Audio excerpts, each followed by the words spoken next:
Kabajamoof jaallatama maatii chaanalee kiyya akkam jirtu ooltanii bultanii har'a sagaa akkuma yeroo kaanii mata duree tokko irratti barnoota gabaabduun qabadhee jira. Mata dureen koo har'aa ammaa beela'uu yookaan fedhii nyaataa garmalee hedduu qabaachuu quufuu dadhabuu kan jedhudha.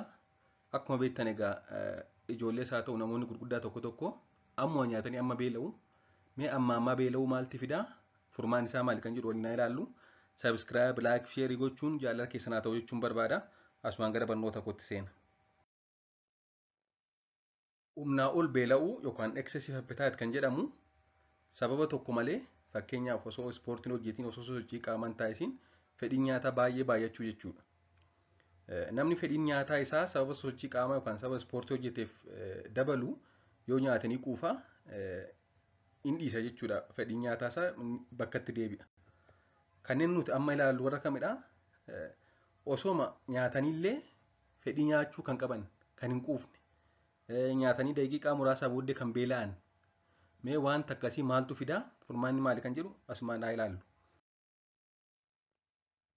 Yeroo hedduu kan kana fidan keessaa kan jalqabaa umurii dargaggummaadha. Dubartoota biratti naannoo waggaa 10 eegalee akkasumas dhiirota biratti naannoo waggaa 12 eegalee sababa umurii dargaggummaa yookaan saafelummaa seenaniif ariitiin guddina qaama isaanii kan duraanii caala baay'ee dabala.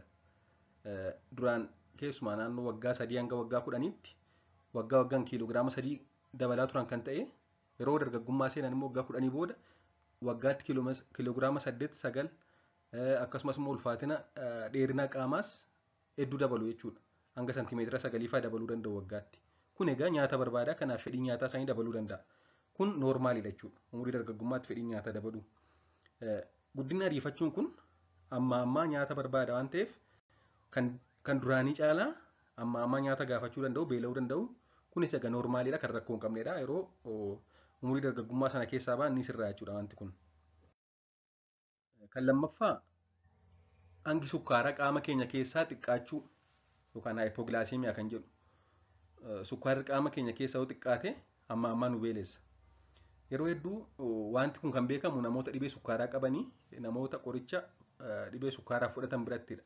Tarii qorichitti baay'ate kan dhibee sukkaaraa fudhatan yookaan immoo osoo nyaatiin qoricha dhibee sukkaaraa yeroo fudhatan waan kun uumamuu danda'a. Haa ta'u malee wanti kun namoota dhibee sukkaaraa qaban qofa biratti kan inni uumamu. Namni kamillee dhibee kana godhachuu danda'a. Qaama isaa keessa sukkaara irrachuu danda'a jechuudha. Dhibeewwan adda addaas jiru kan kana fidan sukkaaraan alatti akka ammaa beeluun kan godhan sababa giluukoosiin qaama keenya keessaa irra ta'eef. Fakkeenyaaf paankiriyaasiin insuliinii hedduu yoo oomishte haayiperinsuliinizim kan jedhaman namoonni dhibee akkasii qaban amma beela'uu danda'u jechuudha. Namoonni akkasii beela'uun dabalata mata dhukkubbii, lafaan martoo, qaama hollachiisuu, dafquu waan akkasii qabu jechuudha. Kan sadaffaa baay'achuu hormoonii taayiroidiidha yookaan haayippertaayiroodizim kan jedhamu. Namoonni haayippertaayiroodizimii qaban baay'ee beela'u. Kun egaa kan uumamu sababa xannachi taayiroidii isaanii hormoonii hedduu oomisheefidha yookaan hedduu maddisiiseefidha. Namoonni dhibee kana qaban amma beela'u, amma hedduu nyaatu. Kanaan dabalata immoo baay'eesuma nyaatanii immoo maal ta'u ni qallatu. Osoo baay'ee nyaatanii osoo amma beela'anii kanneen qallatan yeroo hedduu haayippertaayiroodizim yookaan hormooniin taayiroidii qaama isaanii keessa baay'ateera jechuudha. Dabalataanis dafqitti baay'ataa, hirriba dhabuu, dafanii aaruu, obsan qabanii mallattoo akkasii agarsiisuu danda'u jechuudha. Akkasumas morma isaanii irratti illee tarii ta'uu danda'a. Kan Graves' disease yoo ta'e gooyiter yookaan gu'oo qabaachuu danda'u. Iji isaanii illee baay'ee ba'ee mul'achuu danda'a. Amala amma aaruu qabaachuu danda'u jechuudha. Dabalataan dubartoota tokko biratti yeroo marsaan laguu isaan jalqabuuf jedhu dhufuuf yeroo jedhu premenstrual syndrome kan jedhamu jechuudha. Dubartoota tokko biratti hunda biratti miti egaa. Ji'a ji'aan yeroo marsaan laguu dhufuuf jedhu sababa hormooniin kanneen akka estroojinii fi piroojisteroonii dabaluun akkasumas immoo hormooniin seerotooniin jedhamu qaama keessaa waan hir'atuuf fedhii nyaataa isaanii dabaluu danda'a. Haa ta'u malee tokko immoo fedhiin nyaata isaanii hir'achuu danda'a. Muraasni galuu ni dabala. Fedhiin nyaata isaanii baay'ee dabala. Amma beela'u amma nyaatu jechuudha. Dabalataanis amala dhabuu, qilleensi garaachatti baay'achuu, amma deeffachuu, dadhabbii qaamaa qabaachuu fi bobbaan qallachuu illee mudachuu danda'a jechuudha warra akkasii biratti. Kan shanaffaa hirriba dhabuudha. Lack of sleep. Hirriba dhabuun fedhii nyaataa dabaluu danda'a. Hirriba gahaa dhabuun akka qaamni keenya oomisha hormoonota fedhii nyaataa to'atan daangessu. Isaan kan akka inni oomishuu dhabu taasisa jechuudha.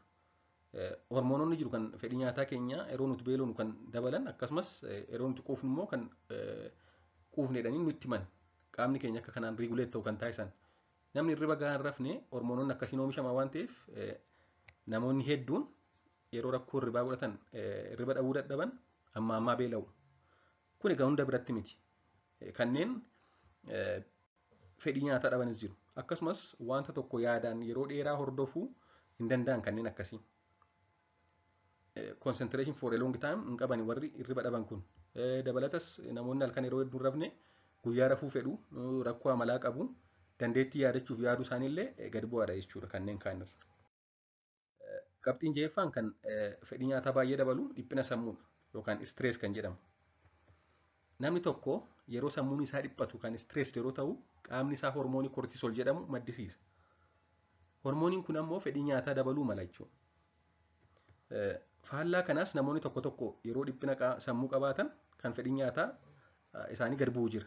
Kan baay'ee dabalu jira, kan immoo nyaata didan jiru jechuudha. Dabalataanis egaa namoonni akkasii namoonni dhiphina sammuu qaban humna dhabu, dadhabbii qaamaa qabaatu, hirriba dhabu, nyaata qaama keessa qabaachuu malu. Nyaata adda addaa miila kana nyaata harka keessa nyaata kan jedhu jechuudha. Hirriba hin qabanii, hin cannaqamu, amala dhabu, humna hin qaban jechuudha. Inni guddaa fi inni dhumaa dhibee sukkaaraadha. Dhibee sukkaaraa kan diyaabeetis kan jedhamu akkuma beektan egaa dhibeen sukkaaraa mallattoon isaanii tokko fedhii nyaataa dabaluudha. Excessive appetite. Normaalii nam tokko nyaata erga nyaatee booda nyaanni sun absorb erga ta'ee booda gara sukkaaraatti yookaan gilukoositti jijjiiramuudhaan gilukoosiin kun immoo gargaarsa hormoonii insuliiniidhaan gara seelotaa keessa seenee taa'a. Seelota keessa seenee yeroo nam tokko booda yeroo inni beela'u ba'ee nu fayyada jechuudha. Haa ta'u malee namoonni dhibee sukkaaraa qaban kan sukkaara gosa tokkoffaa yookaan taayip 1 diyaabeetis qabanii qaamni isaanii insuliinii oomishu. Kanneen taayip 2 qaban immoo seelonni insuliiniif hin ajajaman waan ta'eef gilukoosii nyaata keessaa argame sun dhiiguma keessa naanna'a malee gara seeliin dhaqu. Kanaaf seelonni yeroo hundaa beela'uudha waan ta'aniif yeroo hundaa namni kun osuma nyaatu beela'a jechuudha. Namni dhibee sukkaaraa qabu. Dabalataanis egaa namni dhibee sukkaaraa qabu akkuma beektanii ammaa fincaan baay'achuu, bishaan baay'ee dhuguu, excessive thirst akkasumas immoo qaamni huqqachuu, madaan tokko dafee fayyuu dhisuu fi kan kana fakkaatan jiru.